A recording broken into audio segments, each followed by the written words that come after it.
Are the Cleveland Cavaliers as good a basketball team as they were last year? If you ask LeBron James, he's not going to shy away from the answer, and he's going to tell you, no, they are not. Welcome back to the Sports Vault, everyone. Jersey Joe Archino back here. And obviously, all of the comments on all the talks recently have been about LeBron saying just that, saying that he hopes his organization isn't content with where they stand right now because, as he sees it, the Cavaliers roster is very top heavy with him, Kevin Love, and Kyrie Irving carrying the load and then just not having as much help as they did last season. And I do think that there's some truth to that. Are the Cavaliers as good of a basketball team as they were last season? I think at this point, I don't know if I would profoundly say no they aren't, but I think it's pretty close. And I think certainly more than anything, his main point was you just need to survive the regular season when you're in a position like the Cleveland Cavaliers. It doesn't have to be pretty, but you just need as many bodies as possible so that Kyrie and Love and himself can just rest their legs, don't have to expend as much energy. It's just really a battle of survival in the regular season in the NBA. That's what it is. If you're a team like the Cavaliers, you just need to survive it, get your feet into the playoffs, and then you really stick with your main group of guys and you let LeBron, Kyrie, and Kevin Love lead the way. That's really how the NBA works, I think, with most superstar teams. You got to get bodies, you got to use them as much as you can in the regular season, and then you just got to hope that when you get to the postseason, you are healthy, your stars are healthy, and they've got enough energy in them for a postseason run. That's the NBA in a nutshell.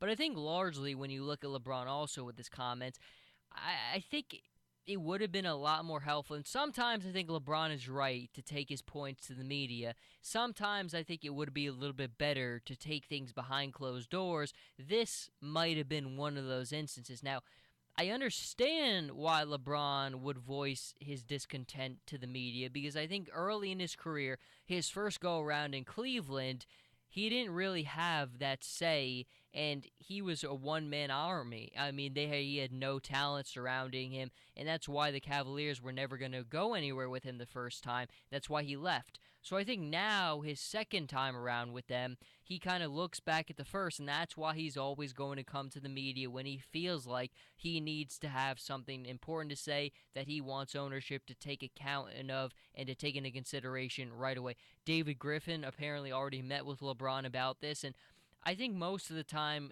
you can delve into the psyche of LeBron and kind of go back to his old days and understand why he would want to take things like this to the media first.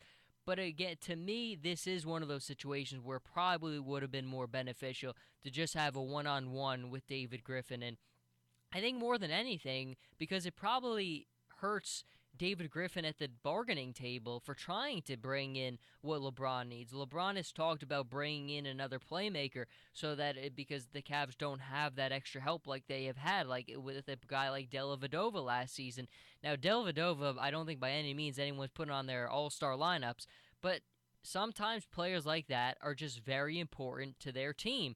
And Dellavedova was one of those perfect examples. He was a tough, scrappy little guard who filled his role perfectly and fit into that team perfectly. Now, he received money that you could never turn down from the Bucks, and the Cavs maybe didn't value him as highly.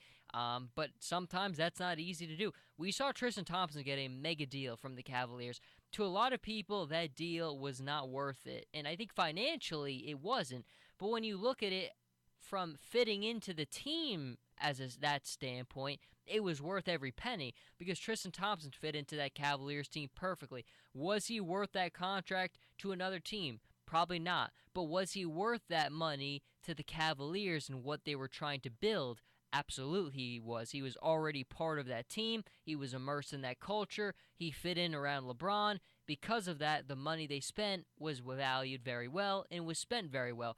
But now we're kind of delving into territory where Carmelo Anthony's coming back into the conversation, and you can kind of go back to the narrative yourself. The meeting him and Phil Jackson had, Carmelo saying he wants to stay with New York. He's been adamant about it all along. He wants to stay with the Knicks. And now the conversation has been reported all day that the Cavs and the Knicks have been talking about maybe a swap involving Kevin Love and Carmelo Anthony. And obviously, LeBron's point is he believes more than anything they need more bodies just to help them get through to the postseason. And I really agree with him on that. I don't think any drastic change needs to happen to this roster. I think, like he said, you need to get a couple bodies in there. It's all about getting to the postseason. The regular season is just about survival. It does not matter. We have seen LeBron get to 6 straight NBA Finals. I really don't think that this Eastern Conference right now really poses any threat to LeBron, and we've seen it the last 2 years. His first season back with the Cavs walked to the NBA Finals, lost to the Warriors, but they walked there. They weren't the first seed in the East that season. Also, people need to remember the Hawks were, but the Cavs swept the Hawks 4 games in the Eastern Conference Finals without Kyrie Irving and without Kevin Love. So I think that there tells you what the nature of the Eastern Conference is right now. It's just about bodies at this point. Will the Kevin Love Carmelo thing happen? I'm not sure. I think it's always one of those stories where it happened last year too, where Carmelo's name was heavily linked to the Cavaliers in a possible trade deal. It didn't happen last year. I don't think a move of that magnitude would happen this year as well.